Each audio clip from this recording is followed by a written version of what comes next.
Hello, I'm Sabrina Marchetti. I'm a professor in sociology at the University Ca' Foscari in Venice. I'm also involved in the Center for the Humanities and Social Change and in the new program, master program in the environmental humanities. And it's a pleasure for me to have here today Stefania Barca. Hello, I'm Stefania Barca. I am a senior researcher at the University of Coimbra in the Center for Social Studies, where I teach political ecology, and I coordinate a group work in society and ecology. Hello, Stefania.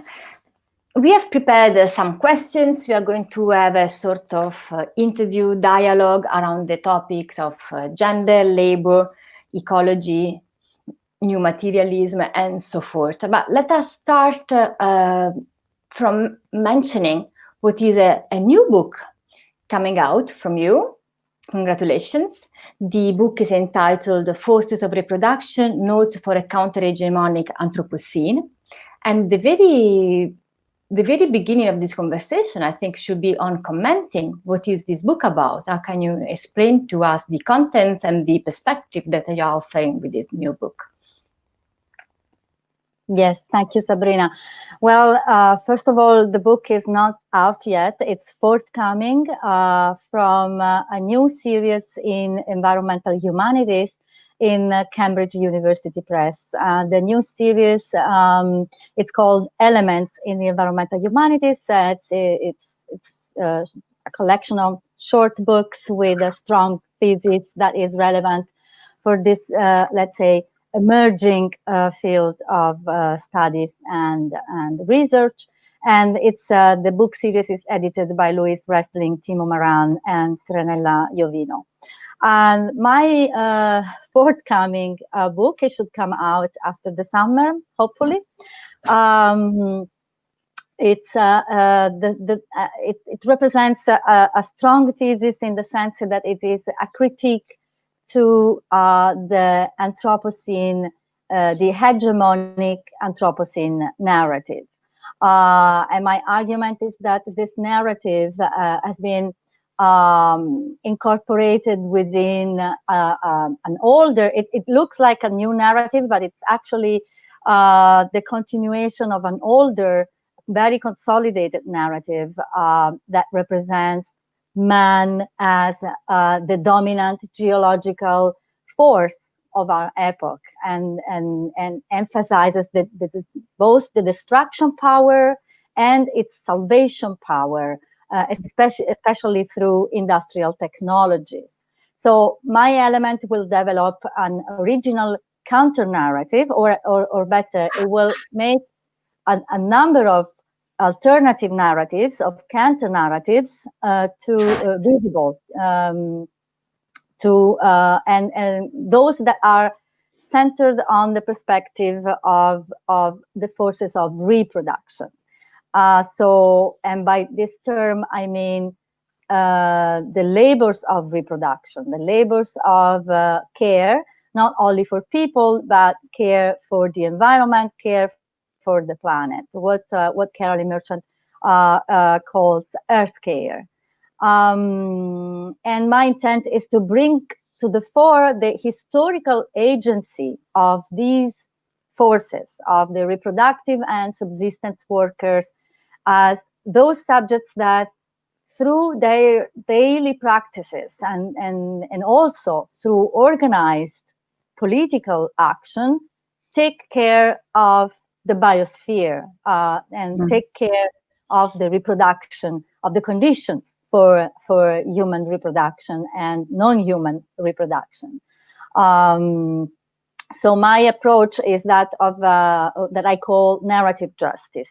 And the idea is that the hegemonic narrative is hiding, is making invisible these forces of reproduction. So narrative justice consists, first and foremost, to make them visible and accounted for. On the other hand, in the book, I adopt the approach of feminist political ecology. So very briefly, what is feminist political ecology?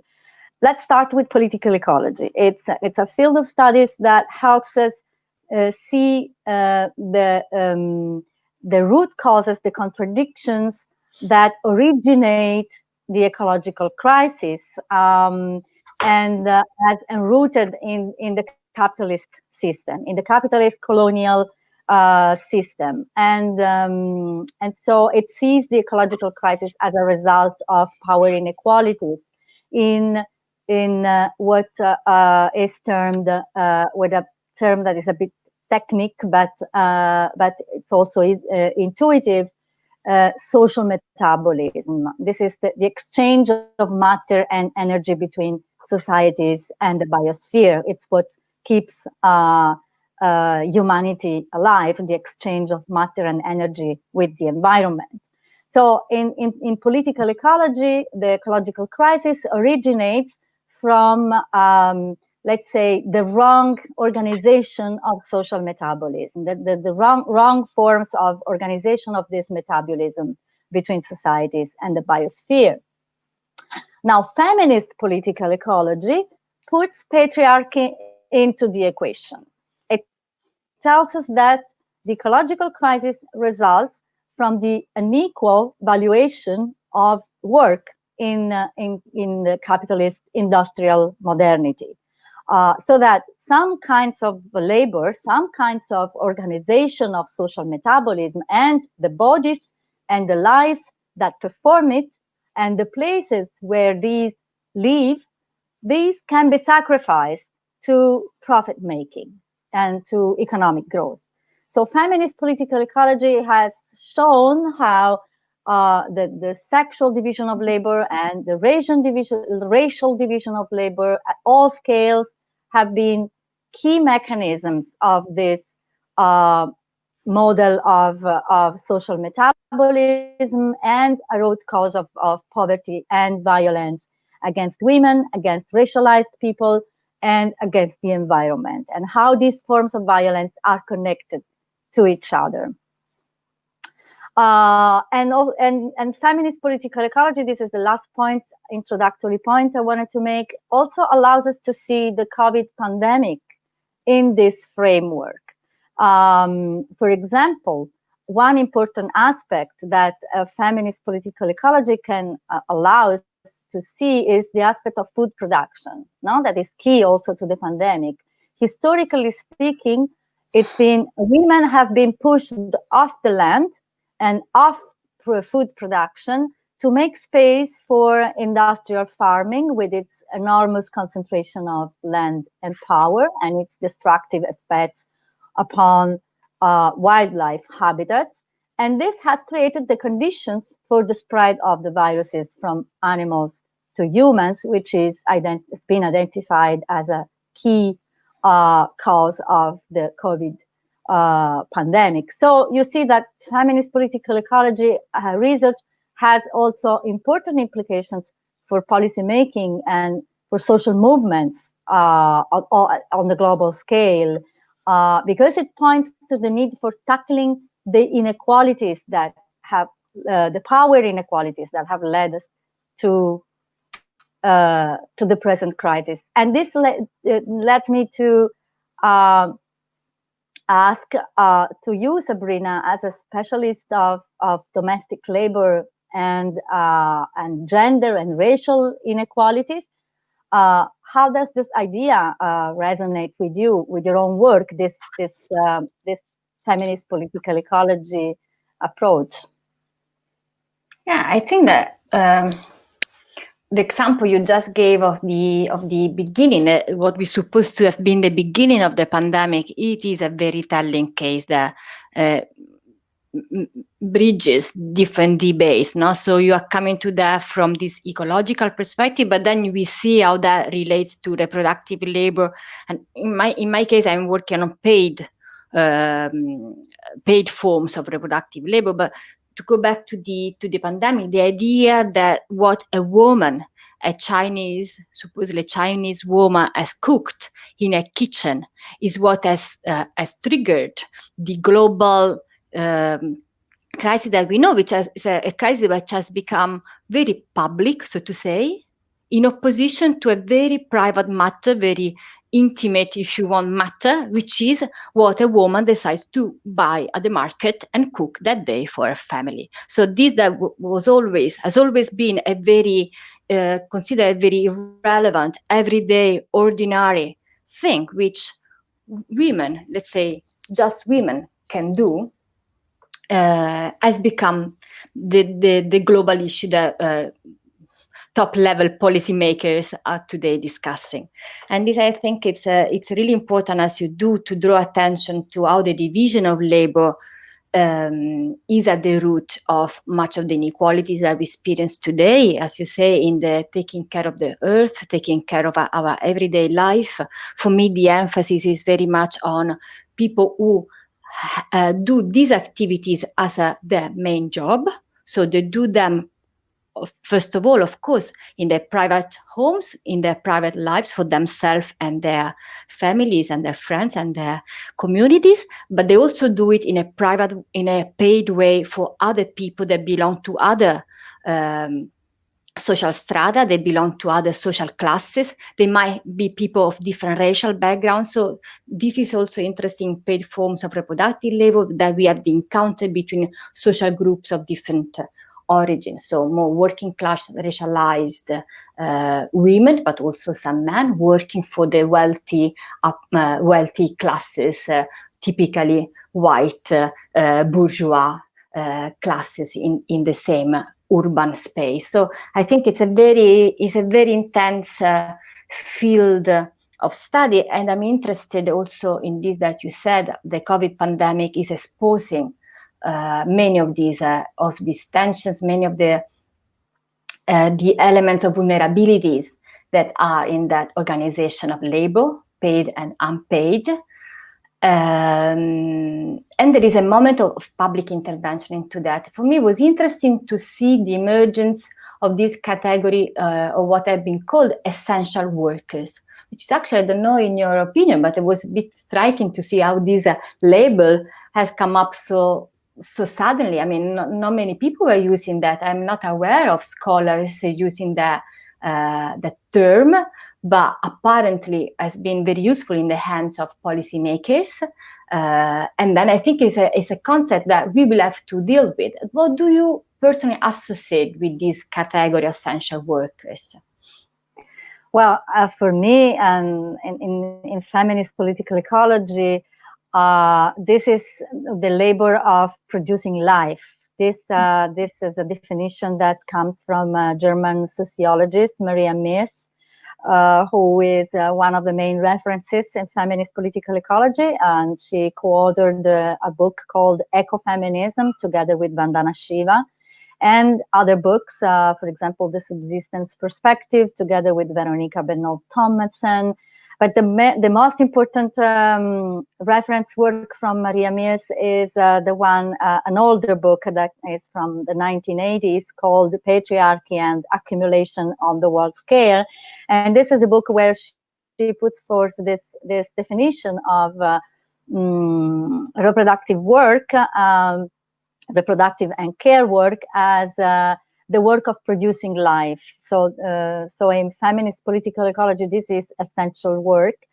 And it is work that does not produce value, added value. It is not aimed, even if it is routinely exploited and extracted. Value is extracted from this labor.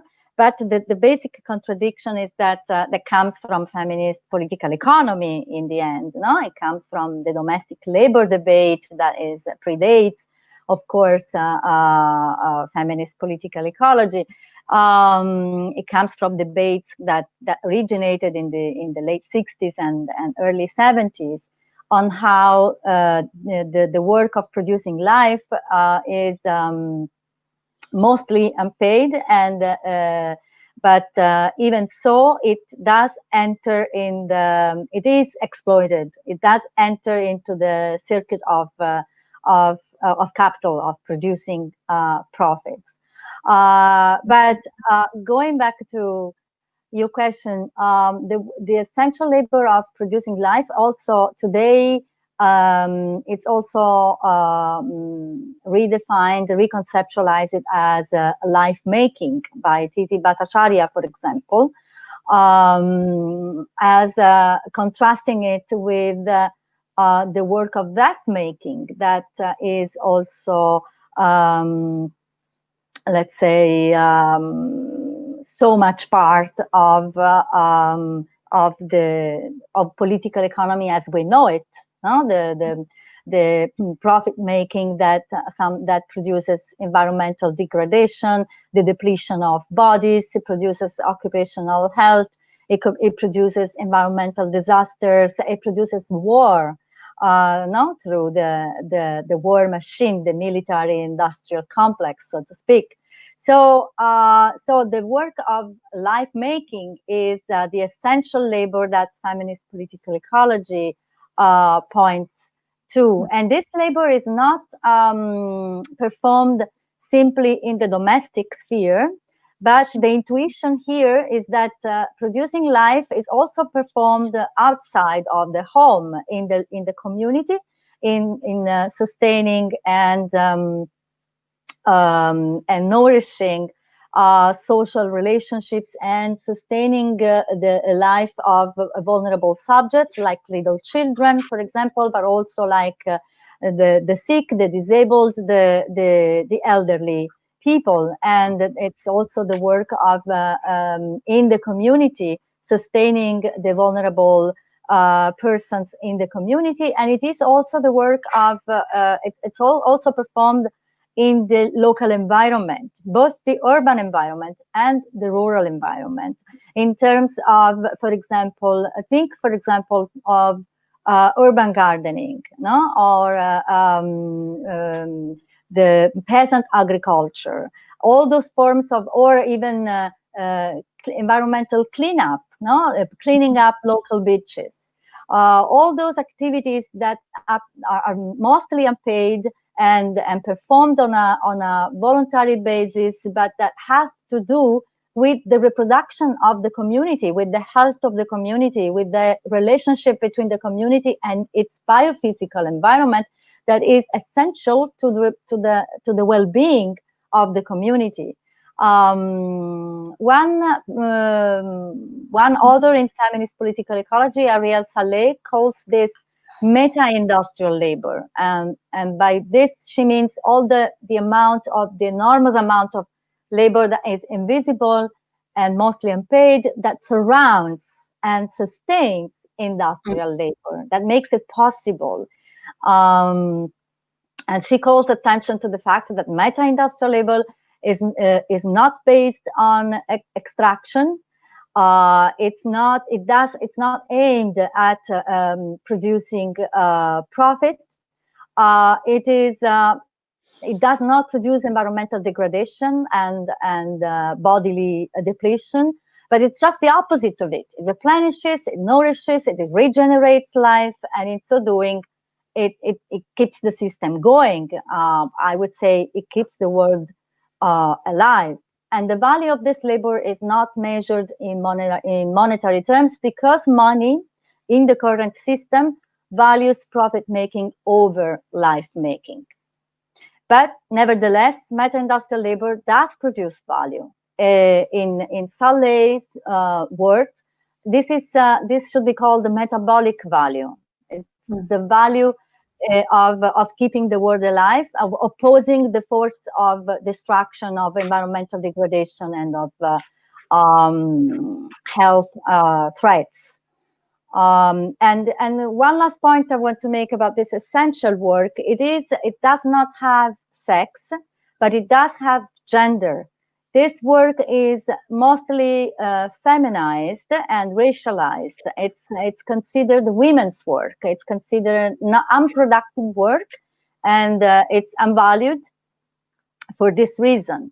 This understanding comes from feminist political economy, comes from the statistics, also from the data we have about how care work is distributed globally.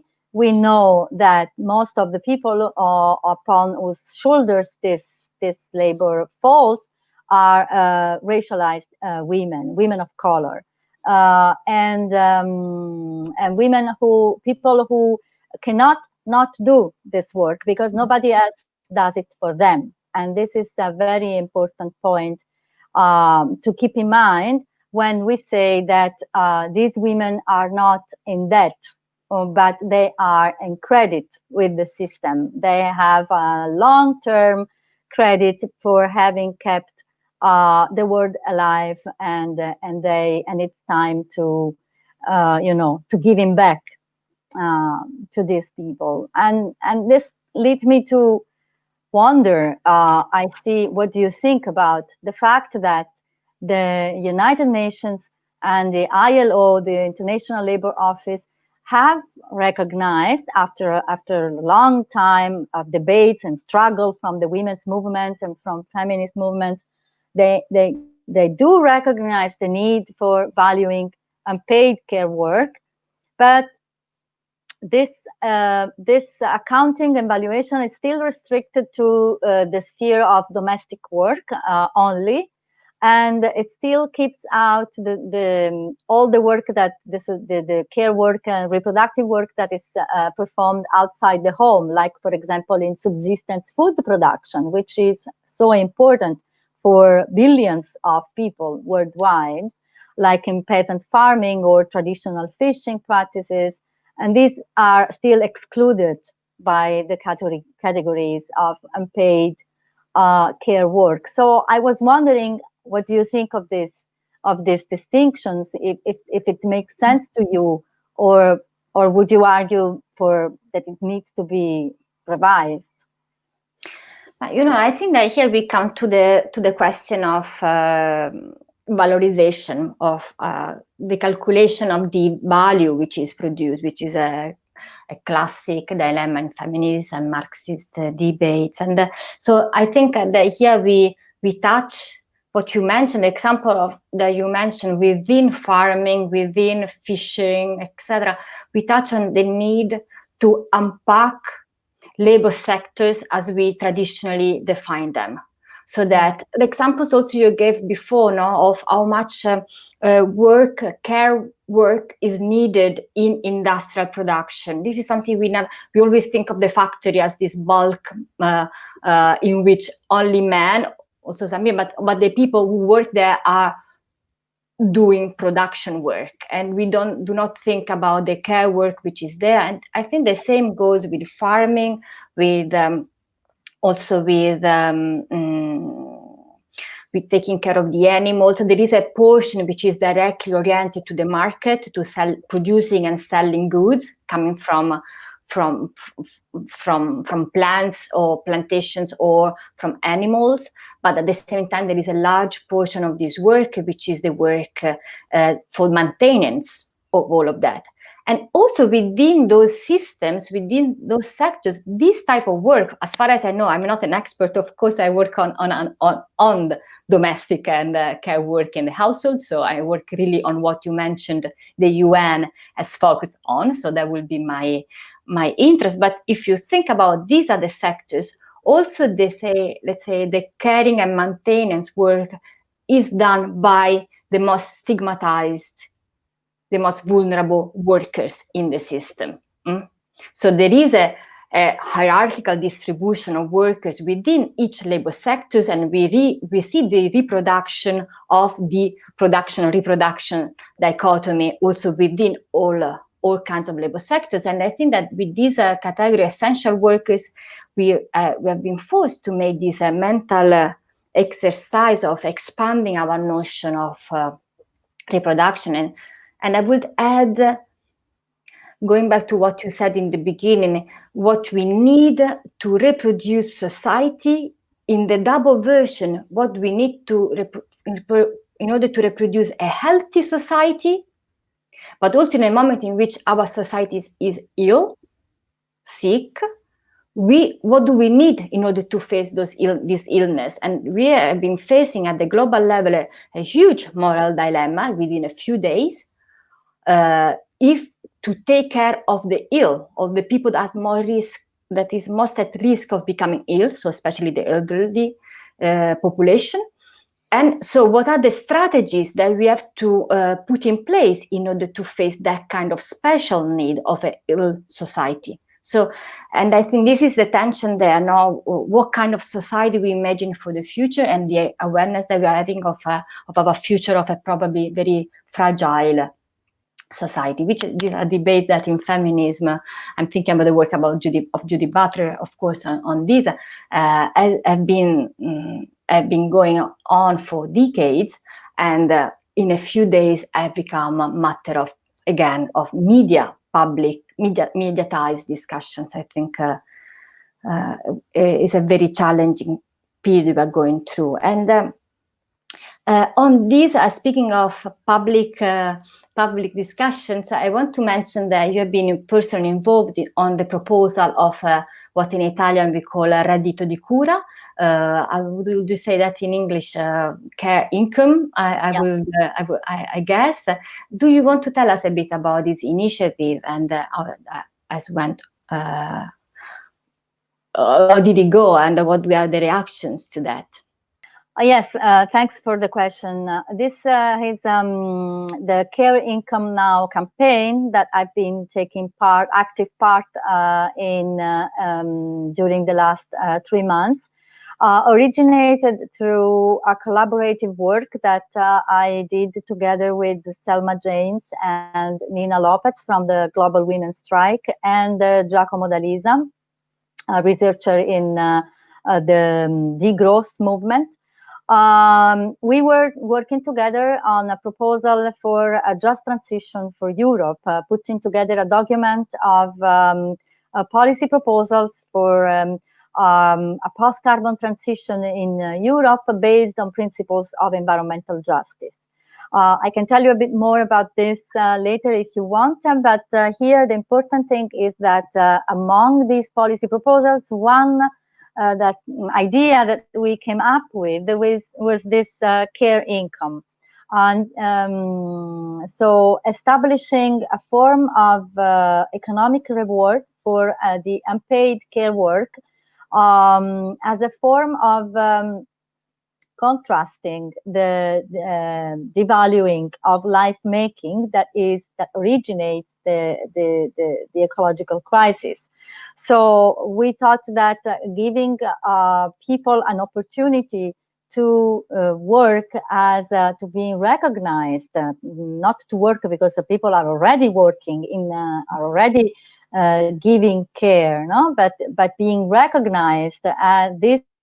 Being recognized as work and being rewarded would be an opportunity for people of, especially working class people and racialized people and the people who are most burdened with this work, an opportunity for them to see the transition to a post-carbon economy as something that they would definitely buy into, something that is really tailored on their needs and their reality of life, which is the need for working to reproduce themselves and their families and their communities and the next generation, their children. No? And this, if you think about it, this is the true meaning of the word proletarian. So, so the idea here was to create an policy that would allow for a post-carbon transition based not on new forms of profit making and new forms of extraction, and also new forms of devaluing care, but right the opposite. Then all this work was had been done before the pandemic started, in the few months before the pandemic. But when the pandemic started, Selma James and Nina Lopez thought that this was actually the moment to make this proposal stand out and to start a campaign entirely dedicated to this demand to governments to establish this form of income and economic support to the life makers and the caregivers of the world. And I decided to support this campaign because it really sounds like the appropriate response to many issues, not only the long-term issue of unpaid reproductive labor, but also the issue of environmental degradation that is generated by forms of work that are oriented to profit making rather than life making. So that's how the campaign started in late March of 2020, and it's been understood mostly as a platform, as a provocatory platform, as a non-reformist reform, a demand that would imply to restructure the economy entirely. So not just adding one more social policy in the existing system of wealth creation and distribution, but redesigning the way we produce and value wealth and distribute it entirely. So with this spirit, this campaign has been shared by a number of organizations worldwide, coming from a long-term experience of Selma James in the women's movement worldwide, starting with, of course, with the Wages for Housework campaign in the 70s. And since then, they have been campaigning and struggling for the recognition of unpaid care work, unpaid domestic work at the UN and ILO level, the thing that we were mentioning before. But the new thing with this campaign is the recognition that care work is not only performed in the home, but it's performed on the in the environment, in the local environment, and also on the planet as a whole. So it is important to recognize and reward this work also because of its ecological relevance. And this is the truly new thing of the Care Income Now campaign with respect to the old campaigns regarding domestic labor. But nevertheless, this idea, this proposal of the care income, it has encountered enthusiastic support on the part of new generations, younger generations of feminists, and also of climate justice activists, who have seen in this proposal an opportunity to really make a difference, to change the system, as it was the slogan of the climate justice movement. But the proposal at the same time has met resistance on the part of from within some parts of the West of the feminist movement, with the old arguments that were opposed to the Wages for Housework campaign, without much acknowledging the novelties here, and especially the new context, basically in which this proposal has been advanced, the context of a planetary ecological crisis that results from the devaluation of life-making versus profit-making. So, of course, valuing life-making is not the only answer to ecological crisis, but I think it is the basis upon which this answer must be built. Without such basis, every other policy will be ineffective. This is my opinion, but let me ask you, also as a feminist scholar and an activist yourself, what is your opinion? What do you think of this proposal, Sabrina? Personally, actually, I think that the proposal of care income is it's quite interesting, and the part which I find more interesting, of course, I share the let's say, the political view and the theoretical background leading to that proposal, but also in practical terms, I think first of all, is a powerful way to force us to think about value, not in a marketized way, so not directly linked to the price of each task, which is, I think, something which is happening a lot, increasingly in the care and health sector, so that each individual task will have a price, will have a recognition of a specific value, and that again, that reproduces the type of hierarchies and inequalities which we just discussed before, so that I don't need to repeat that.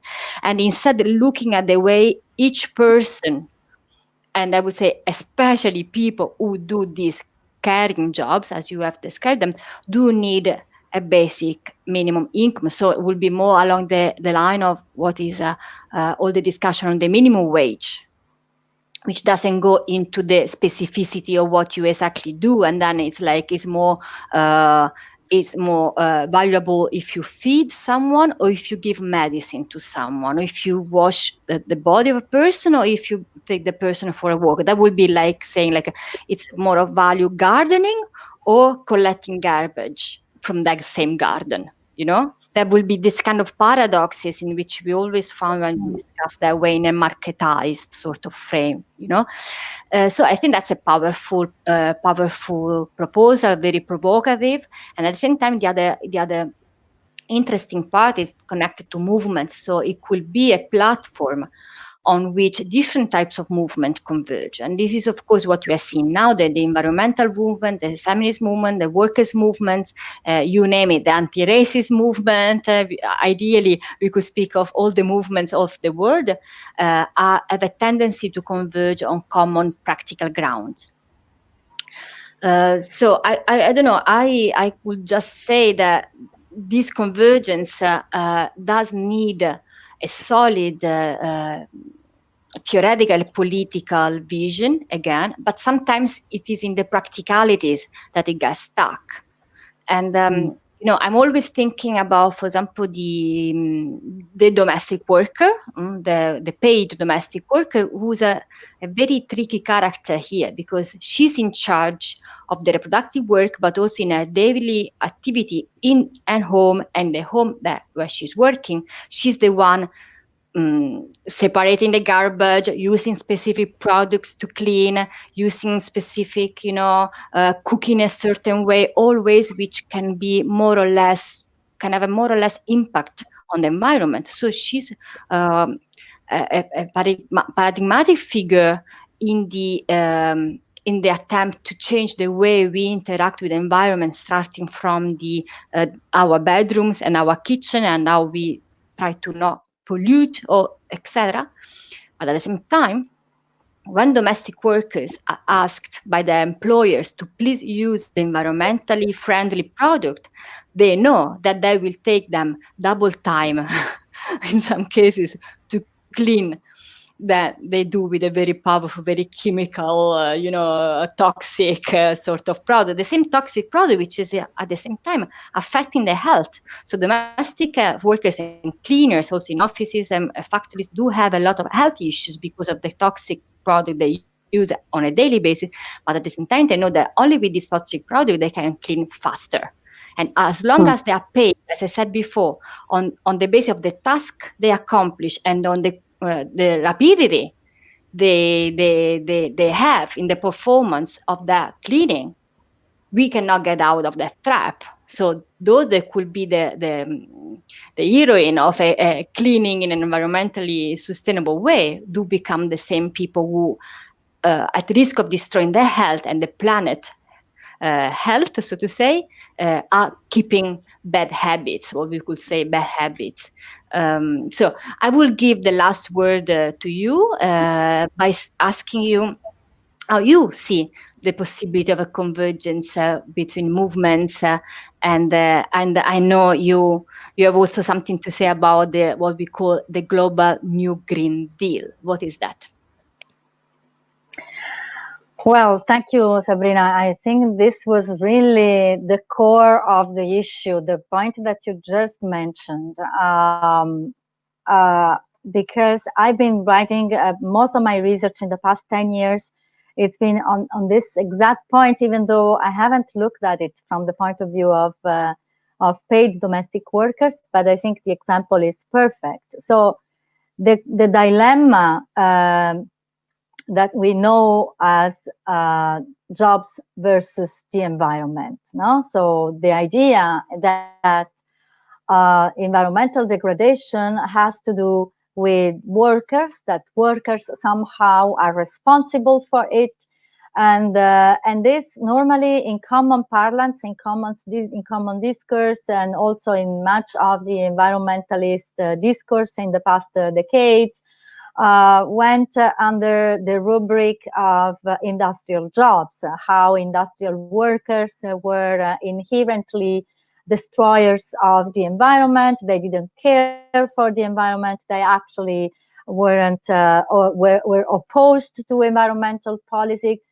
as if workers, let's say, were in control of their of the organization of their work. So this kind of discourse hides and makes invisible the fact that social metabolism, the exchange of matter and energy between societies and their environment, is socially organized. It's organized according to social values and social systems and structures of power inequality. And in these structures, the worker, the person who physically performs the social metabolism, is not the one who makes the decisions, is not the one who makes the choices. But right on the opposite, the worker is the one who has to perform the work under certain conditions, not of her own choice. No, and these decisions and these conditions impact on the environment, and the blame is charged upon the worker. So this thing takes me to the second part of your question. So how can we possibly see a convergence between environmental labor and feminist movements in this particular time of global planetary and health crisis? And you know, this convergence has been very much impaired by this jobs versus environment dilemma that I just talked about. And it's been a missed opportunity for the political left in the last, let's say, in the past 4 or 5 decades, I would say, since the 70s. The 70s is the moment when it became clear that even the left started to talk about a global ecological crisis, now recognized the fact that we were undergoing a planetary crisis. It's been a missed opportunity. Well, as an environmental historian let's say, by training, I have been intrigued by this missed historical opportunity, and I have written about it, an article that has been published in the journal Geoforum. I looked at the writing of, I looked at this missed convergence in Western Europe, and so let's say in the left of Western Europe in between the 70s and 2000, and I examined the writings of 4 most well-known Western Europe's public intellectual. The Italian Laura Conti, who was also a politician in the former Communist Party, the French André Gorz, who is very well known as a theoretician of degrowth, the British Raymond Williams, a very well-known figure to environmental humanities scholars because he was a literary critic, but also an important person in the British socialist movement. and the German Maria Mies that I was mentioning before, a sociologist, but also an activist, a lifelong activist in the women's movement and the feminist movement on the international scale. So I took them as representative of 4 different, but also converging threads among the political ecology movements in Western Europe from the 70s to 2000s. And my research question was, why is it that the European left has embraced so unequivocally the ecological modernization paradigm, the idea that salvation comes from technology and from governance, top down, rather than, salvation from ecological crisis, rather than embracing the environmental justice paradigm. So the idea that if we want to reverse ecological collapse, we need to tackle inequalities. I think that this is the reason why this labor, feminist, and ecological movements have not converged so far. Maybe they are starting to converge now, because the climate justice movement is gaining strength in the past few years. So my answer to why they didn't do it before, it's because by looking at the writing of these 4 authors, was that the reason must be searched in the gender and the colonial biases, gender and colonial relations, the tendency of the European left to prioritize industrial work versus meta-industrial, and thus to prioritize the male blue-collar worker as its political subject, and underrepresenting other political subjects, and actually denying these subjects, women and racialized people, the status of political subjects in their own right. And this political positioning has been prevalent, I think, in the last quarter of the past century, ironically, at the very same time when blue-collar work in Europe was being made politically relevant. But it is now being eroded by a return of radical feminism and by climate justice movements, which are building a different type of environmentalism from the grassroots, by putting justice and tackling inequalities at the center of a new form of environmental politics. And this is the context in which I've been participating in this attempt at drafting a Green New Deal for Europe, a different Green New Deal, which is not the Green Deal of the European Commission, which is entirely oriented by ecological modernization, and it's aimed at the continuation of economic growth by so-called clean technologies that we very well know are not that clean, and without tackling the problem of inequalities that are constantly reproduced by this very system. So this is a different kind of new Green New Deal. And the idea that I see, I hope for, is that this Green New Deal that is also coming from different contexts. It's also been proposed in the United States by the left, let's say the left side of the Democratic Party, the Alexandria Ocasio-Cortez, and it's also been talked about in different parts of the world as a counter proposal, a different proposal for a post-carbon transition that is not based on the techno fix and the market fix that are the pillars of ecological modernization, but it's based on the justice, the principles of justice. So yeah, I guess this is my final comment. And of course, I would really much like to know, what do you think of this idea and of this convergence?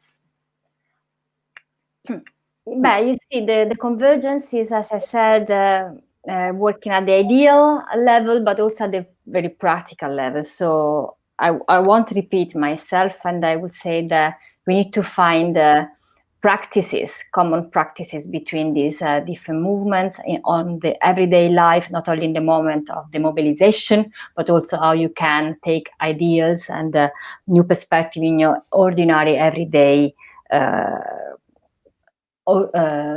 life-making practices, so to say. And so without further ado, I will go to the last task that we have to accomplish, which is they told us we should suggest a book. And of course, the first suggestion we have is the book by Stefania Barca, which is about to come out with Cambridge University Press, you said. And it will be entitled Forces of Reproduction, Notes for a Counter-Hegemonic Anthropocene. The second book, because we want also to have something on our hands, and of course in this moment of remote working from home, we had to find something that we had at home, and we were lucky enough to have at home, Stefania and us together want to, how do you do that?